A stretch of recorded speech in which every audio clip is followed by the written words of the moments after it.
एक मुलाकात ऐसी शख्सियतों के साथ जिन्होंने दिया है अपने जीवन को एक नया मुकाम।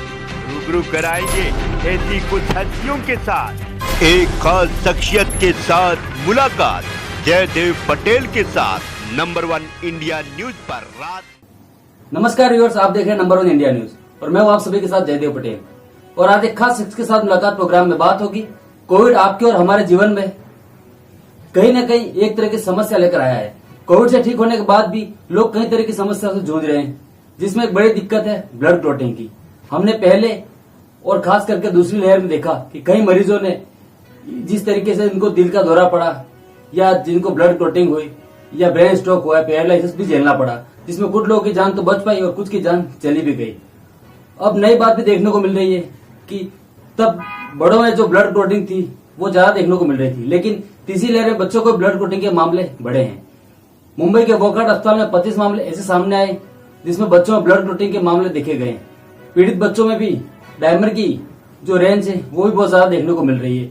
तो क्या वजह है और इससे बचने के लिए क्या किया जा सकता है, इसी पर चर्चा करने के लिए हमारे साथ दो खास मेहमान जुड़ गए जिन्हें आप देख पा रहे हैं। दिल्ली से गंगाराम हॉस्पिटल के प्रोफेसर डॉक्टर एम वली और मुंबई वोकहार्ट अस्पताल के वरिष्ठ बाल एवं नवजात शिशु विशेषज्ञ डॉक्टर वीरेंद्र वर्मा। आप दोनों का बहुत बहुत स्वागत है आज के हमारे प्रोग्राम में। डॉक्टर एम वली, मैं आपसे शुरुआत करता हूं कि आपके सामने ऐसे कई मरीज आ चुके हैं, आपने जिक्र भी किया क्या कि जिसमें ब्लड क्लॉटिंग देखी गई है या दिल की दिक्कतें भी जिनमें कोविड के बाद ज्यादा बढ़ी हैं, क्या वजह आप देख रहे हैं?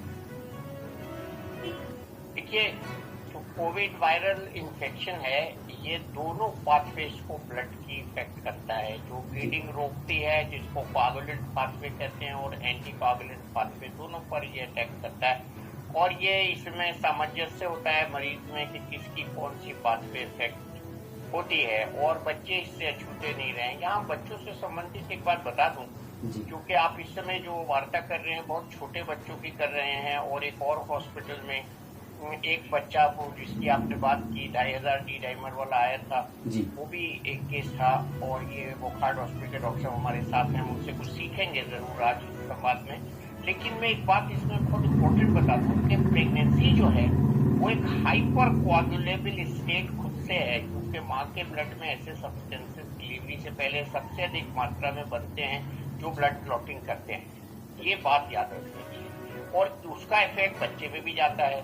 तो ये बच्चा प्रोन होता है कि उसको क्लॉटिंग का जो भी है मैकेनिज्म उसका एक्साइटेड रहता है, स्टिमुलेटेड रहता है, और उसके ऊपर से अगर वो कोविड के साथ बॉर्न होता है तो ये रिस्क बढ़ सकता है। और अमेरिकन एकेडमी ऑफ पीडियाट्रिक्स ने, मेयो क्लिनिक ने इसके बारे में स्पेसिफिक गाइडलाइंस भी जारी की हैं। और बच्चों में कोविड संक्रमण जहां देखा गया है वहां 30% तक भी देखा गया है किसी शहर में अमेरिका के। और ये बहुत ही चेताने वाली बात है। हमारी Indian academy of paediatrics of India ने थर्ड वेव के शुरू में जब हमने बातचीत शुरू करी थी तो यही कहा था कि बच्चों में, पहले तो बहुत सावधान किया था, उसके बाद यूनानिमसली ये कहा था कि बच्चों में इसका खतरा ज्यादा नहीं होता। लेकिन अभी भी 2 खतरे बच्चों में बने हुए हैं।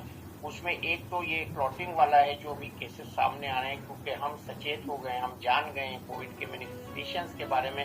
मैं आपको बताना चाहूंगा कि जब कोविड शुरू भी नहीं हुआ था, पहला केस जो मेरे पास आया था वो लेग गैंग्रीन का आया था, और उस वक्त कोविड का हमको पता नहीं था। तो ये इस तरह से गड़बड़ करता है। और दूसरी जो बच्चों में प्रॉब्लम होती है, अगर संक्रमण से बच्चा ज्यादा प्रभावित हो जाता है अपने इम्यून सिस्टम के कारण, तो उसमें वो MIS-C वाला सिंड्रोम भी देखने को मिलता है, जिसमें बच्चे के अंदर कभी कभी क्लॉटिंग भी हो सकती है। तो ये सब मिला जुला जो इफेक्ट है, हमको बच्चों के प्रति बहुत जागरूक रहना है।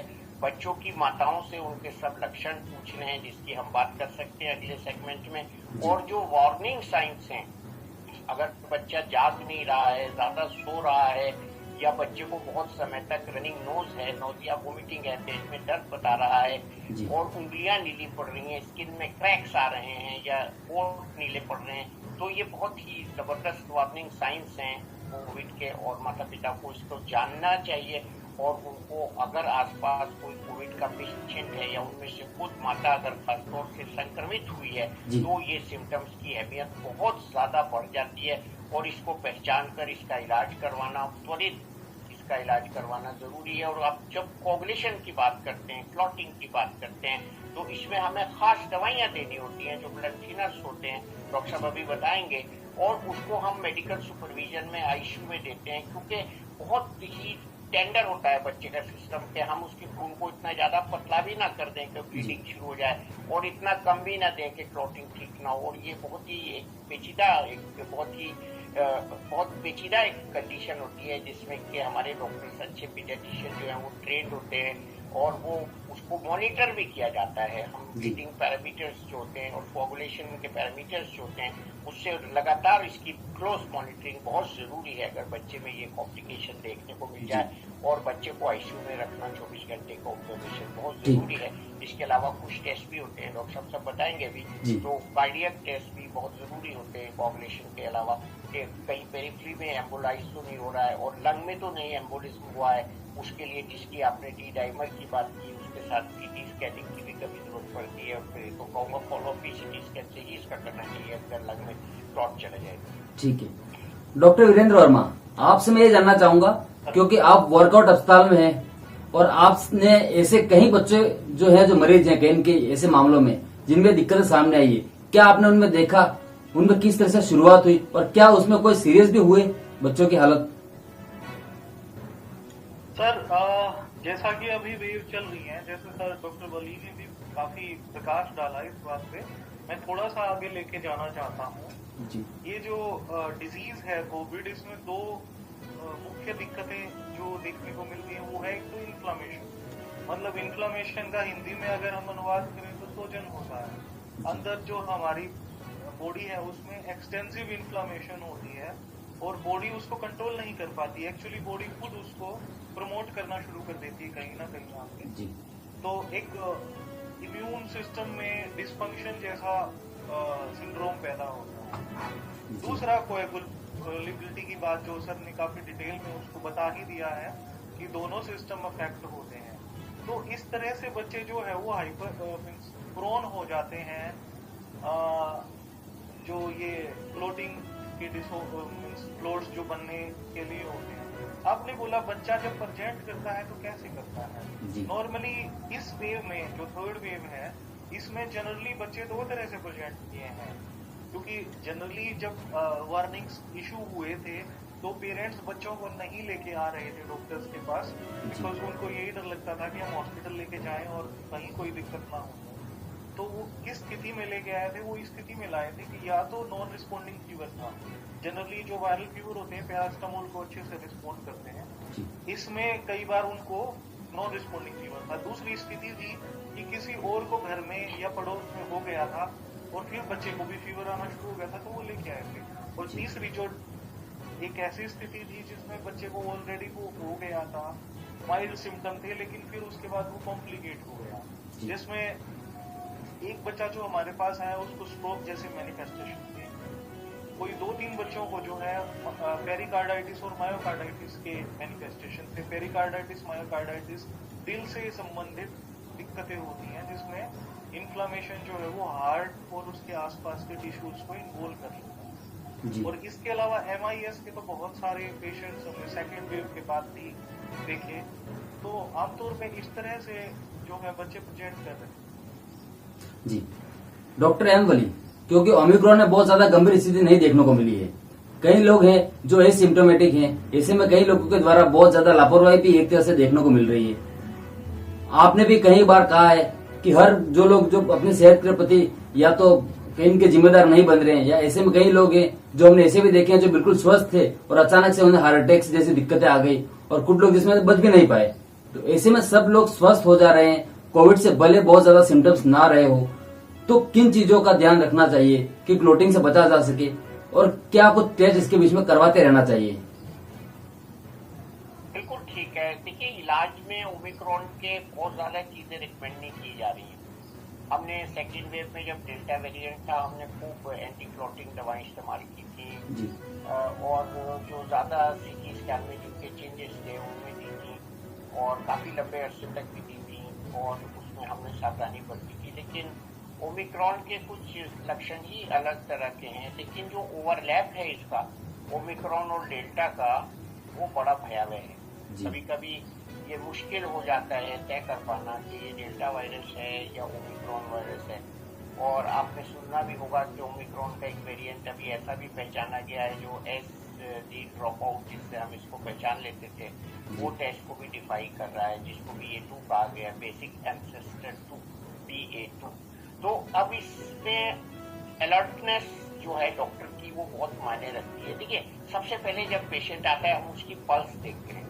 अगर पल्स बहुत ज्यादा है, 125-30 है, टैकीकार्डिया जिसको भाषा में डॉक्टरी में कहते हैं, अगर अनएक्सप्लेन टैकीकार्डिया है तो ये कहीं ना कहीं इस बात की तरफ इशारा कर रहे हैं जिस पे हम बात कर रहे हैं, हार्ट अटैक की तरफ इशारा कर रहा है, या होने वाले लंग में एम्बोलिज्म की तरफ इशारा कर रहा है। सैचुरेशन का सडन ड्रॉप हो जाना कि कल तो साहब 93 था, 94 था, आज 86 रह गया, या आज 84 रह गया, या कल 98 था, आज केवल 88 रह गया।